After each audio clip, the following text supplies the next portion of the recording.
Now tell us a little bit about your Ferryman hypothesis. I know you mentioned it earlier. If you can just please share that with the audience. Yeah, it's very much, if you know the Philip K. Dick book, Ubik, this will resonate with you. And I find this again uncanny that Phil again was thinking along the same lines that I was thinking. What I argue is, and people who read my books will know this, I do the science. My starting point is the science. Everything comes from the science. My books are all referenced. The final 20 or 30 pages of all my books are just full of academic references. And I always say to my readers, don't take my word for it. You know, I'm a reader trying to find out answers. So here are the references. You read them. And if you come to different conclusions, that's fine. These are the conclusions I've come to. If you want to discuss them with me, that's fine. And if people come across and they say you've misinterpreted it, I'm ready to agree with it. But let's go back to cheating the ferryman. Cheating the ferryman again goes back to the ancient Greek myth of Charon, the boatman.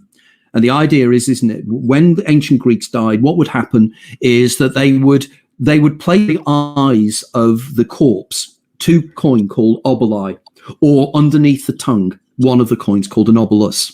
And the reason they did this was that it was important for the person, when they died, to be able to pay Charon the ferryman. So the person would find themselves dead, they'd find themselves on the banks of a river, and in the mists, through the mists, would come Charon the boatman. And Charon the boatman would demand a payment, and then Charon would take them up to the land of the dead. Now, when ancient myths and Plato and people like this said that when they were at the land of the dead, they were allowed to take a choice of going back and living their lives again. If they wanted to go back and live their lives again, they would have to drink the waters of the river Lethe, which was one of the tributaries of the Styx. And the river Lethe was known as the river of forgetting.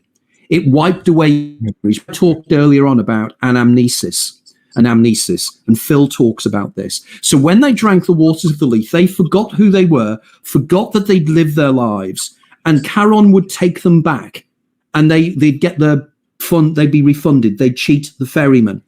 Then they'd go back to the moment of their birth, and they'd live their lives again.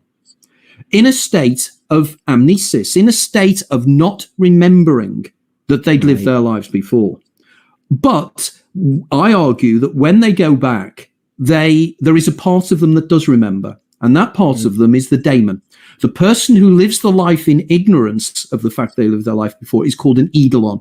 These, again, are ancient Greek terms. The daemon is like your game player. It's like a third-person computer game of your life that every outcome of every decision you can make is programmed in there.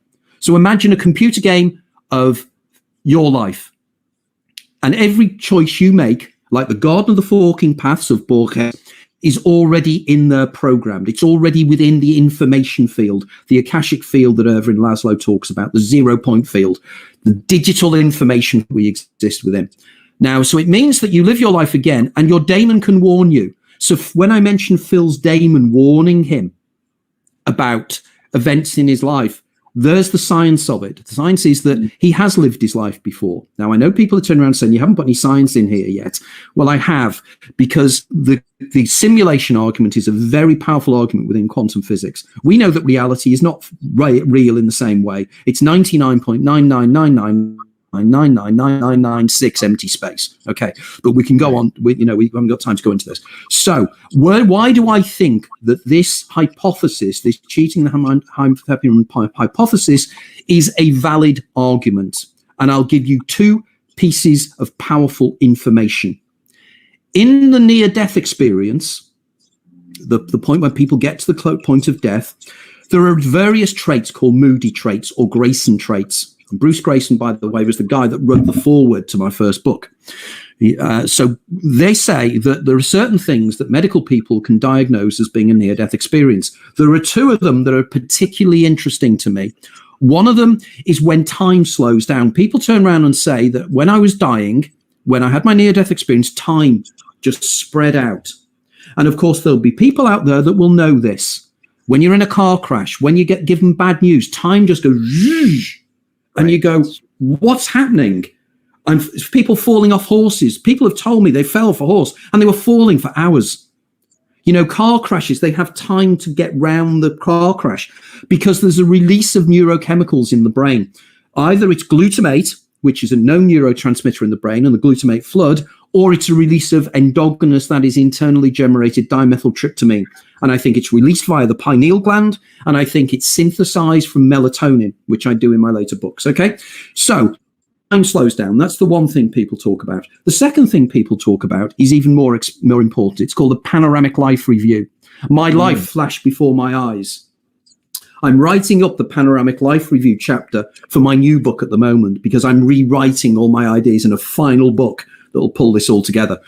The panoramic life review, people say they see their whole life from the beginning to the end, or they see it in a series of images, or they see it in snapshots, or they live it, or they live within it and then experience other people's lives.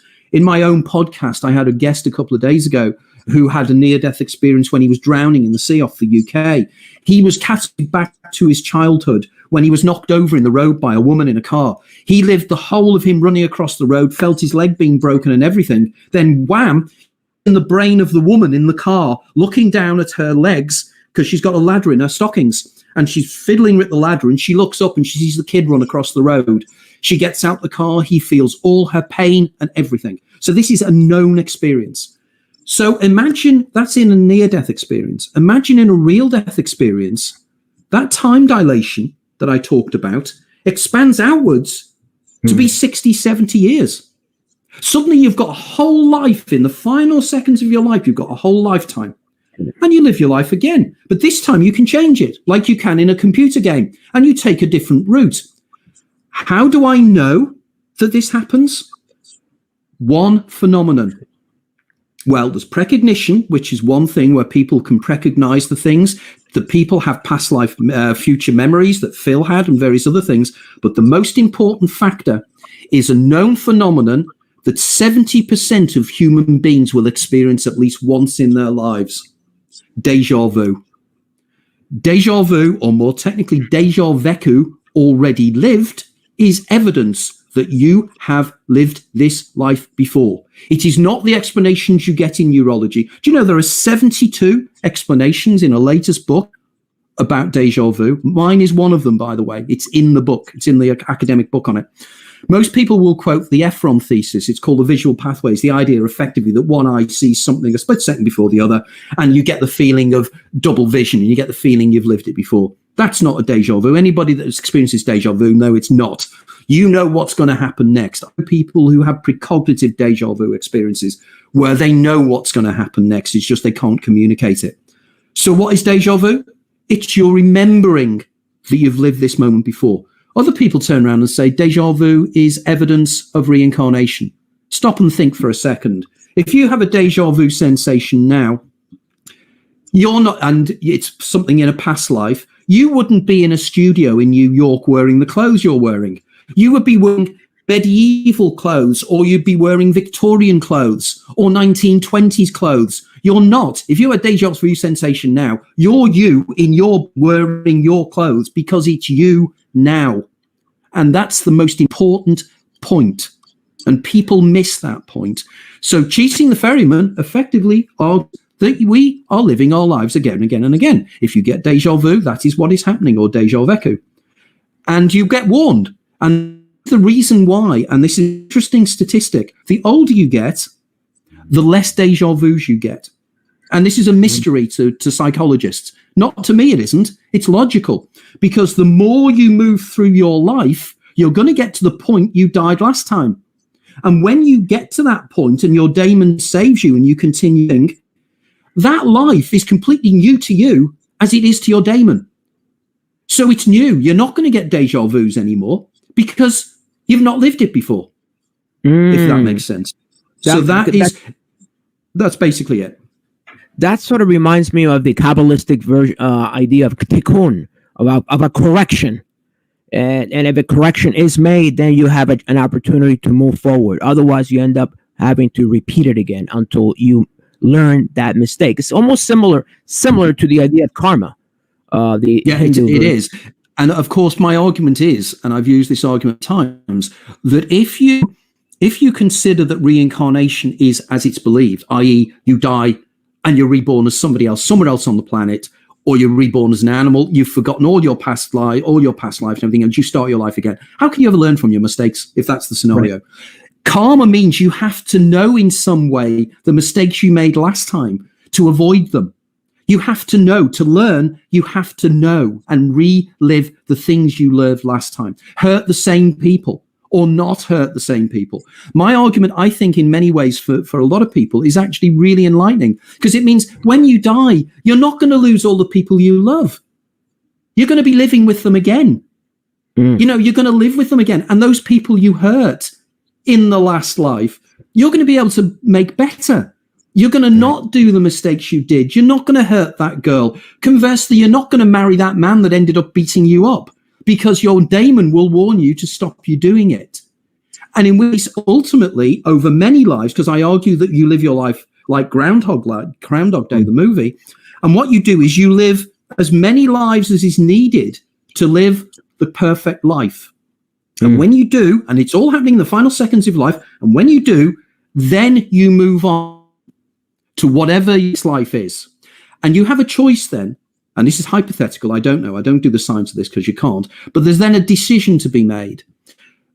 I can go back and help other people. I can go back as a bodhisattva, somebody who is there to help, somebody who remembers they've lived this life before but doesn't share that information. And again, I would strongly advise anybody that's interested here. There is a play written by J.B. Priestley, the guy I said that was the English parallel of Philip K. Dick, called I Have Been Here Before. And in this, he has a character that's a bodhisattva that goes back into his life to stop a couple making a terrible mistake. That's how powerful this idea is. It works. It works so well. And I've got hundreds of people from around the world now who have contacted me to say my daemon is in contact with me. My daemon has been guiding me throughout my life. And I've always wondered why the daemon knows this. Now I know what daemon knows. I know my daemon is me. I know that when I die, I'm going to go back and I'm going to live it again. And I remember the mistakes I made. It works. It works on so many levels, but also it works scientifically. Because, of course, all this takes place while you're still alive. So I don't ever have to discuss life after death and how can a brain be functioning when it's dead. You're not dead. You're still alive. The point of time is the difference. It's time that changes, not your life.